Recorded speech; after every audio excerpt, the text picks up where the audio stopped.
Dans le confinement, il y avait quand même une raison qui était quand même sanitaire. Le problème, ce qui s'est passé, c'est qu'il y a un certain nombre d'entreprises qui l'ont utilisé un peu comme un effet d'aubaine. Quand même, les grandes multinationales comme Amazon qui ont profité quand même de l'occasion pour dégager des profits quand même inouïs. Hein. Ça qui est quand même troublant. Que le confinement ait eu un rôle, ça c'est indéniable du point de vue sanitaire. Après, on n'est pas médecin, on ne peut pas vraiment savoir comment les choses auraient évolué autrement. Mais d'un autre côté, ce confinement, il a été aussi vécu d'une manière extrêmement différente. C'est pour ça qu'on parle de confinement en général, c'est quand même problématique. Parce qu'entre le confinement dans un petit appartement à 5 ou 6 et un confinement à la campagne avec de l'espace, c'est aussi ça qu'il fallait peut-être mettre en évidence. Dire que le confinement, il n'est pas vécu de la même manière par tout le monde. Il y a eu dans l'IB, ou je ne sais plus dans quel journal, les journaux du confinement.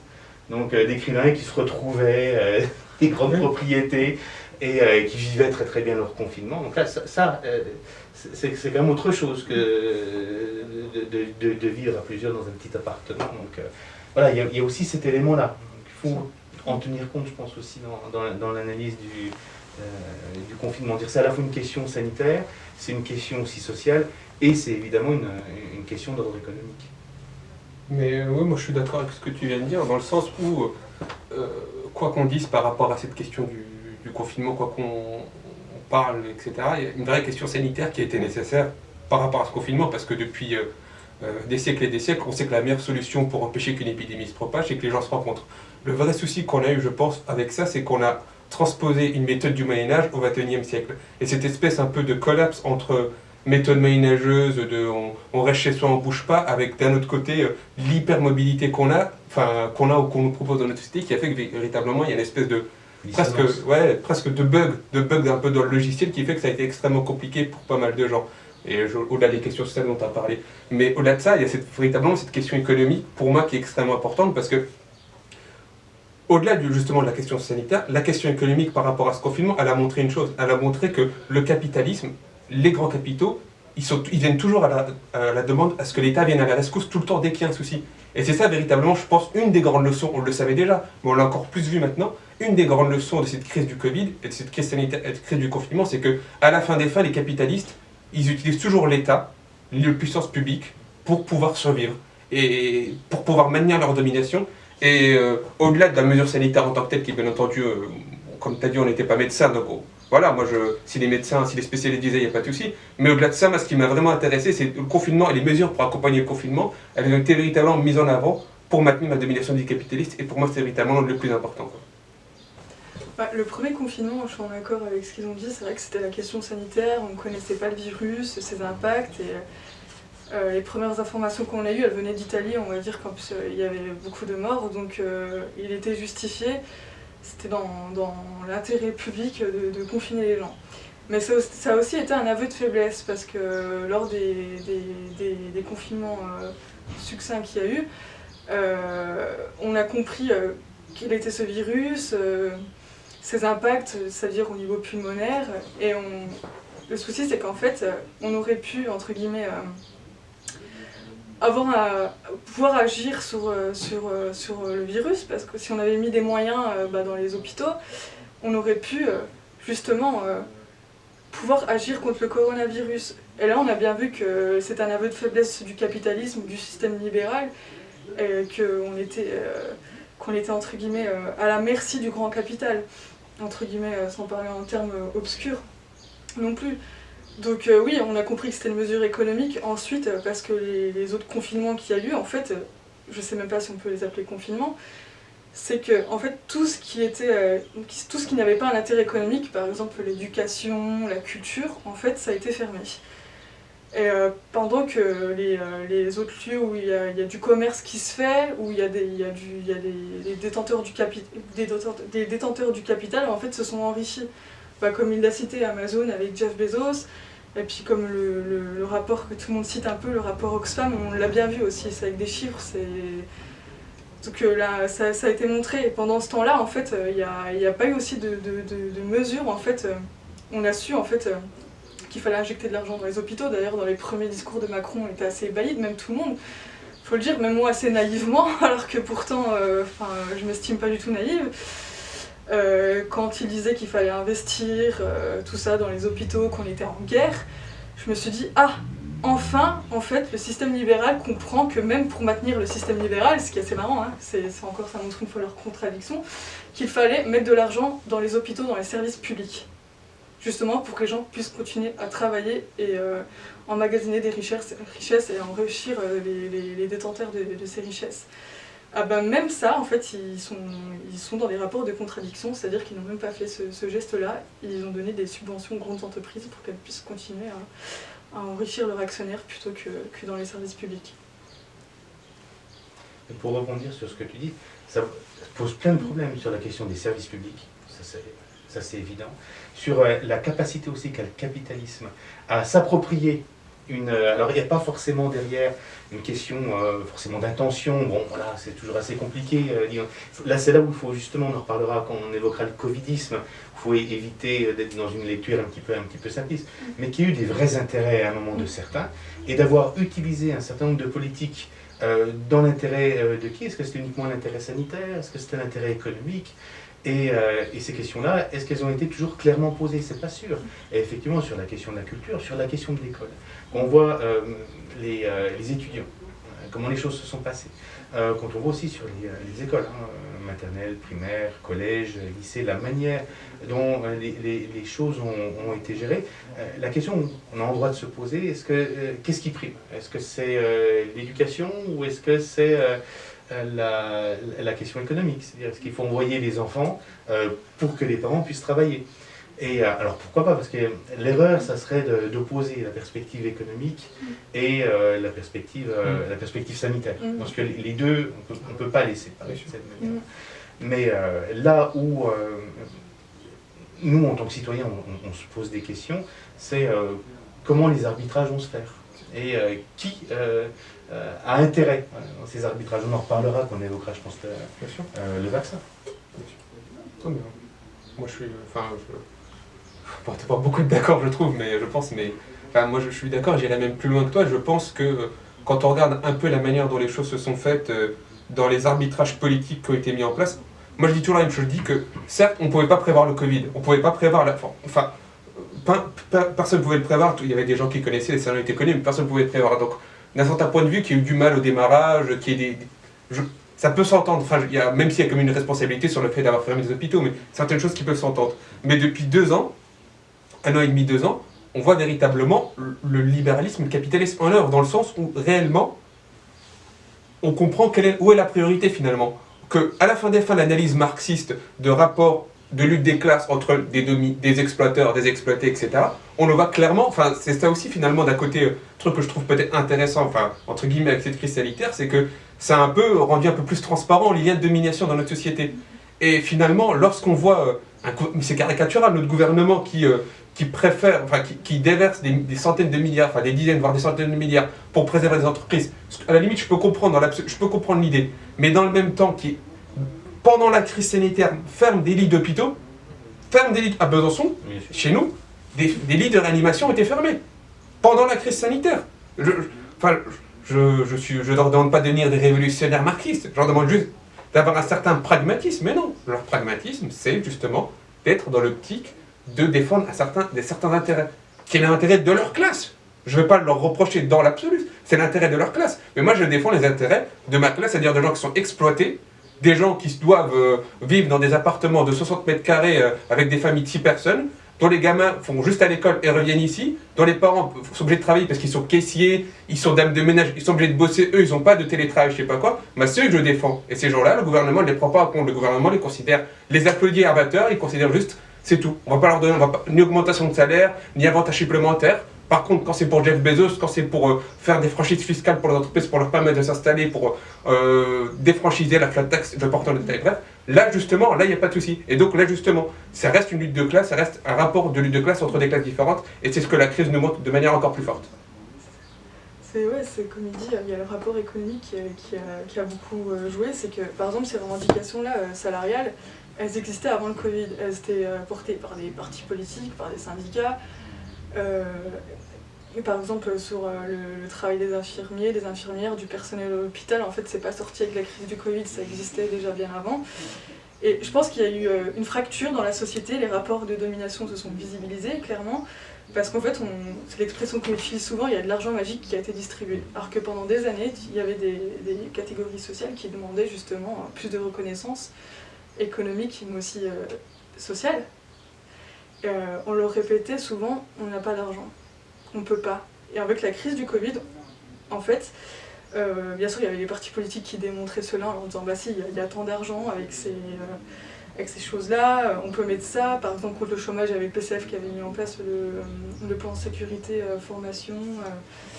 Il y avait toutes ces choses-là pour lutter contre les inégalités et pour avoir plus de justice sociale dans la société. Sauf qu'en fait, les faits ont prouvé que l'argent était distribué à une certaine catégorie sociale et d'autres non. Donc, économiquement, oui, les rapports se sont aussi plus visibilisés.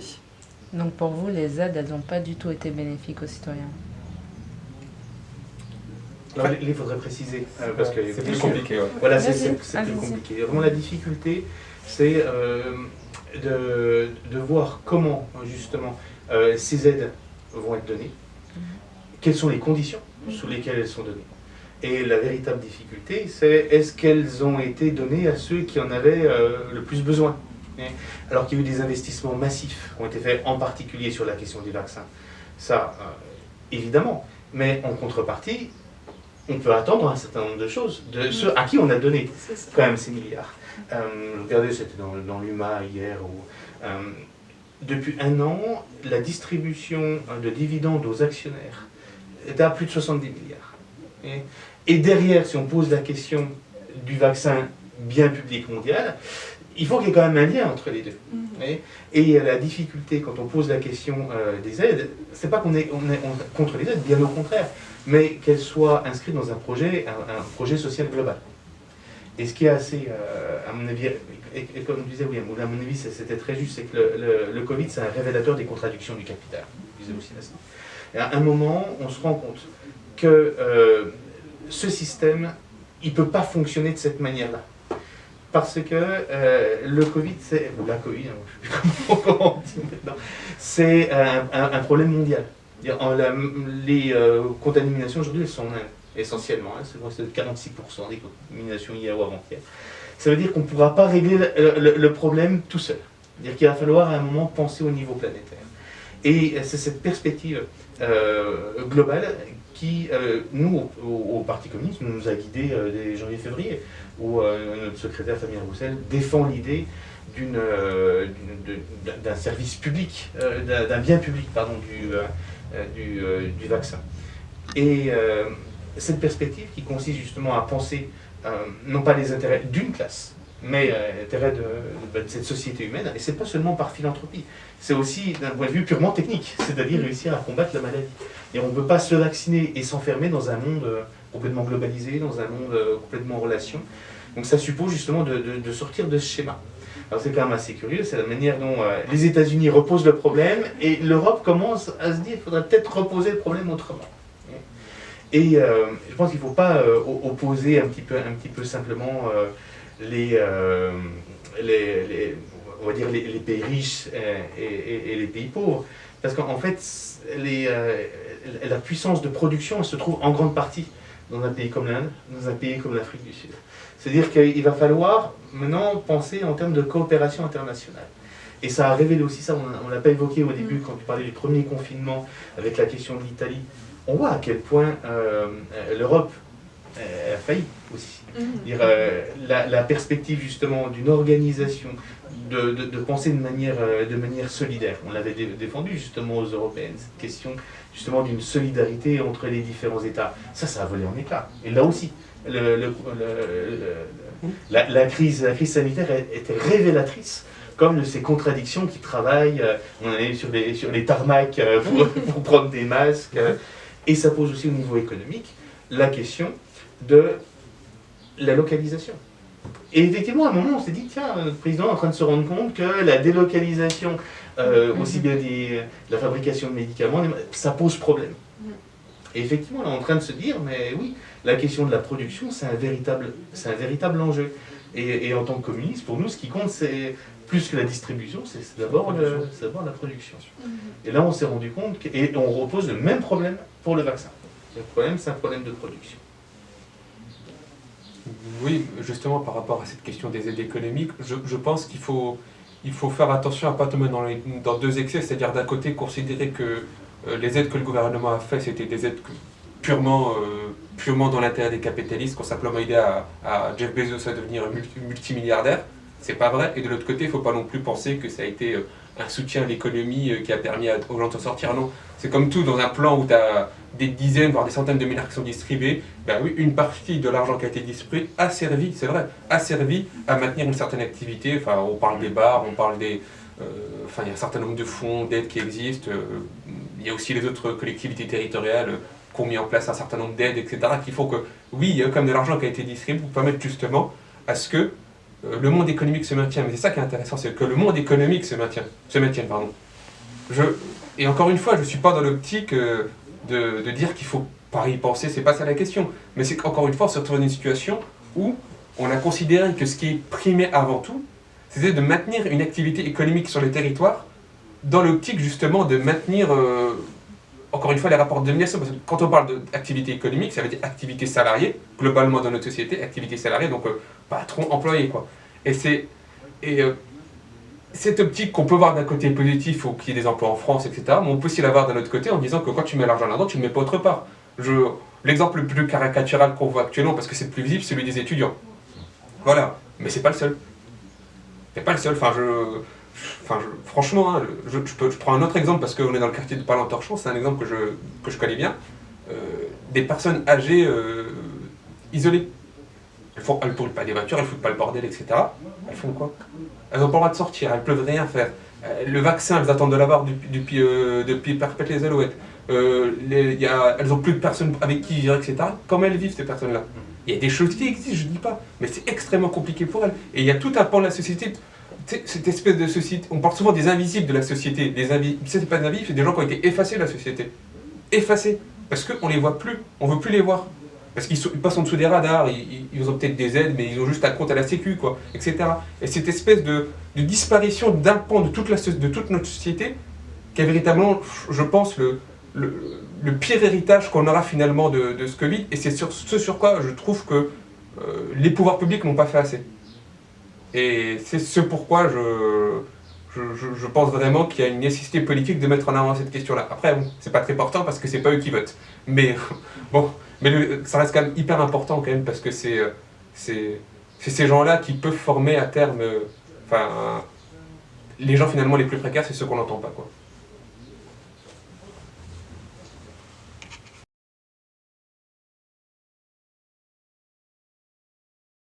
Dans le mot gauche, on peut tout mettre. C'est un peu un terme polysémique fourre-tout où on met tout plein d'idées en disant oui, ça va plus dans un sens que d'un autre, mais quelle est la différence entre gauche, droite aussi, et quelle partie on inclut dans la gauche? Traditionnellement, gauche, on dit quoi dedans? Les écolos, les socialistes, les communistes, les anarchistes. Mais est-ce que eux-mêmes, ils se disent de gauche? C'est ça aussi la question, c'est que... Est-ce que la gauche, au pluriel, avec tous ces partis-là, en fait, elles ont les mêmes idées? Donc, est-ce que si la gauche, elle est complice de la politique néolibérale. De la politique libérale, ça dépend. Enfin, je sais pas comment répondre à cette question parce que, par exemple, en tant que militante, je me dis pas de gauche parce que je suis pas socialiste et je suis pas non plus, écologiste dans le sens, en gros... tel qu'il existe traditionnellement dans le parti, par exemple, Europe Écologie Les Verts. Par exemple, moi je me définirais plus comme communiste, mais communiste, dans mon communisme, en fait, t'as de l'écologie, t'as du social, t'as plusieurs problématiques dedans, t'as du féminisme, t'as de tout, en fait. Donc, si on définit la gauche comme complice, j'aurais énormément du mal à répondre à cette question. Oui, effectivement, qu'est-ce qu'on entend dans communiste? Ce que nous, on entend derrière, c'est commun. C'est-à-dire quelque chose qui va au-delà des intérêts privés. Et sur la question la question posée, complice des politiques libérales. Je pense que dans l'esprit de beaucoup de gens, effectivement, une certaine gauche, en tout cas, a accompagné plus ou moins facilement les politiques libérales. Et c'est ce qui fait que je pense aussi la gauche aujourd'hui a perdu un certain crédit, parce qu'elle devait incarner au minimum une alternative au système libéral. Et la difficulté pour nous aujourd'hui, c'est de faire entendre dans le communisme autre chose que la représentation souvent un petit peu caricaturale que l'on en a.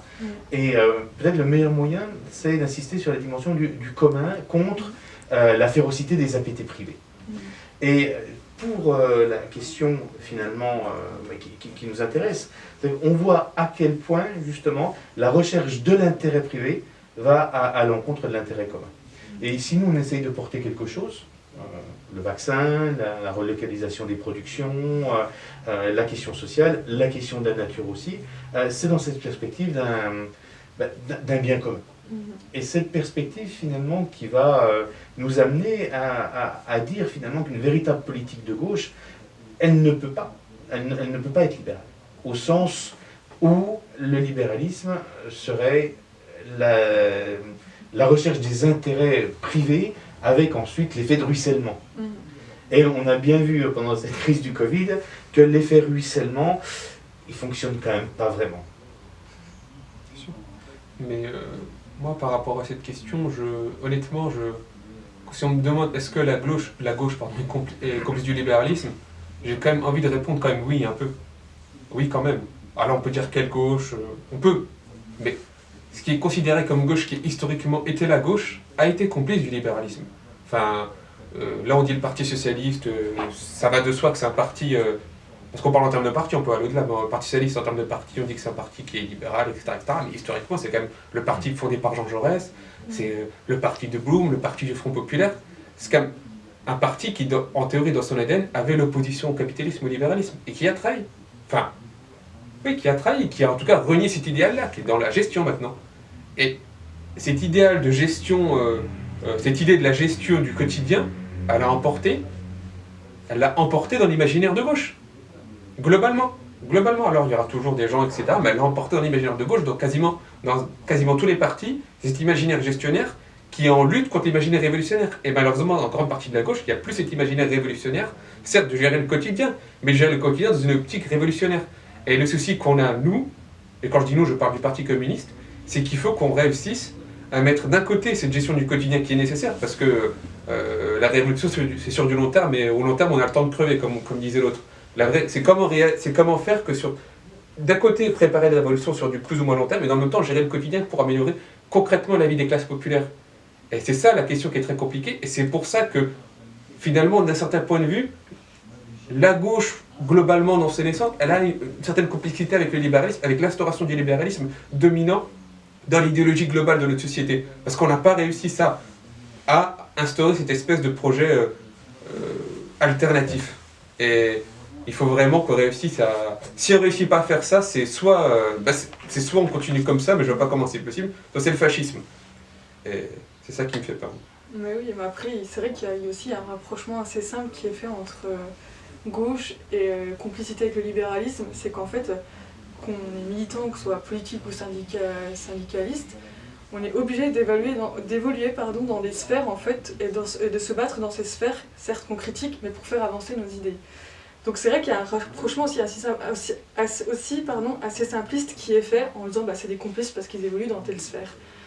Par exemple, prenons un exemple, je suis à la CGT, par exemple, je suis contre par exemple, le fait que le sort des étudiants soit en fait à la main de personnes, par exemple dans des conseils d'administration où il y a des banquiers, tout ça, mais je suis élue dans ces conseils-là parce qu'aussi j'essaye de porter la voix de ces étudiants en fait.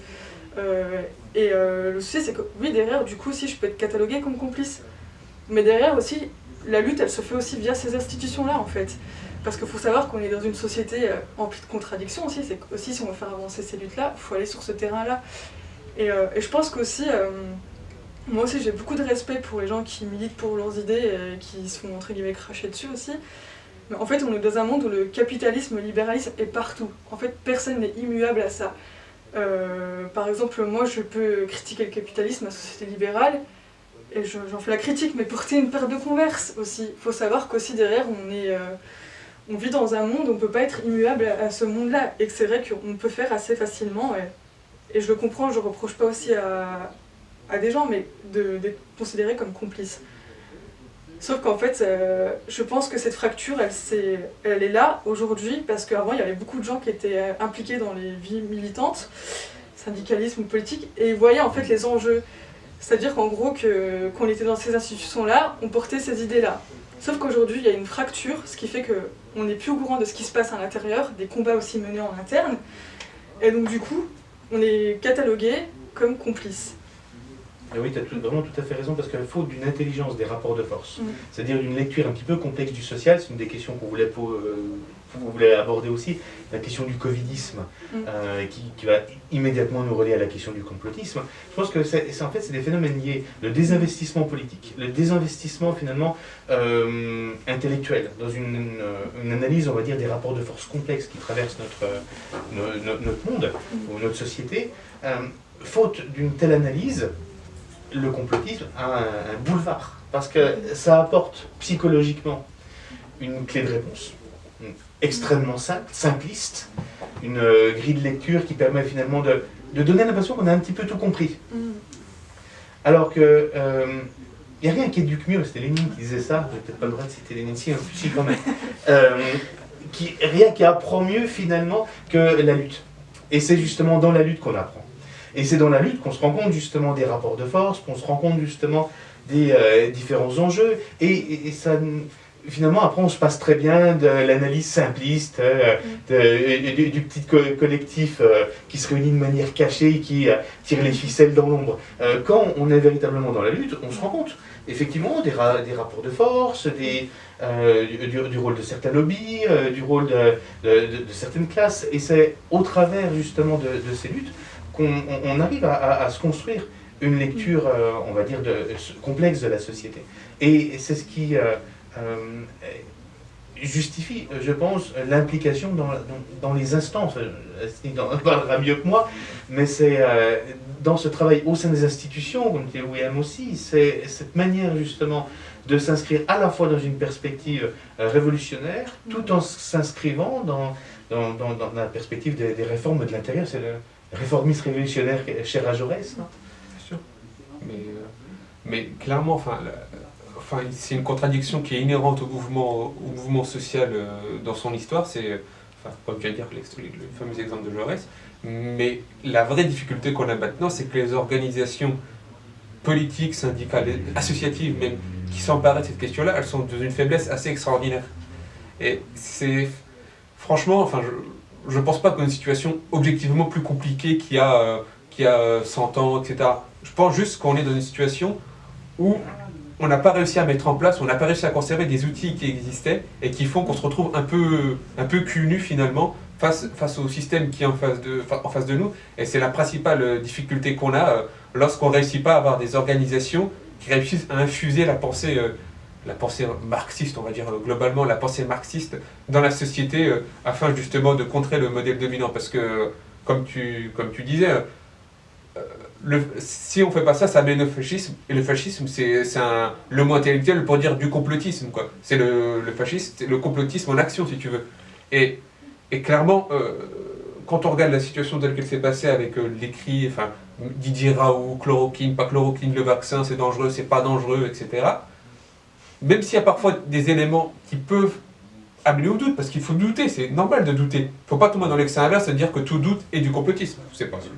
Mais on est tellement dans une société où il y a une espèce de défiance envers tous les corps constitués, pour des raisons que je peux tout à fait comprendre. Hein. Quand on se fait, depuis 30 ans, même plus longtemps, on n'arrête pas de nous mentir, de nous dire qu'on va faire ça alors qu'on nous fait l'inverse, je comprends tout à fait. Mais quand tu as une aussi grosse défiance qui va jusqu'à toucher la science, qui est quand même l'élément, pour moi, qui est le plus important, qui est, même si ce n'est pas encore le cas, mais qui est encore un petit peu quand même en dehors de ces logiques un peu libérales, un peu mercantiles. Lorsque ça va jusqu'à toucher la science, on se met à considérer que des études scientifiques, les vaccins, c'est comme les vaccins les plus testés de l'histoire. C'est les plus testés de l'histoire. on dit que le AstraZeneca, il est hyper dangereux. Il est moins dangereux que la pilule contraceptive pour les femmes. Et pourtant, ça fait depuis des décennies qu'on dit vas-y, prends ça, tu tombes pas enceinte. Et pourtant, des centaines de personnes qui veulent, enfin des milliers, des dizaines de milliers de personnes qui veulent pas se faire vacciner parce qu'ils ont eu peur. Pourquoi? Parce qu'il y a cette espèce de défiance généralisée qui est en train qui se met en place, et c'est accéléré par la société de consommation de masse de l'information. Enfin, aujourd'hui, on est abreuvé d'informations. T'as pas besoin de chercher l'information elle te vient dans la gueule directement. Et c'est ça finalement qui alimente toute cette espèce de complotisme, parce que dans le même temps, on n'a pas réussi à mettre en place des organisations qui sont des contre-pouvoirs intellectuels, idéologiques, qui pouvaient mettre un autre discours. Et ce qui fait qu'on se retrouve un peu, je l'ai déjà dit, mais cul nu, quoi, finalement.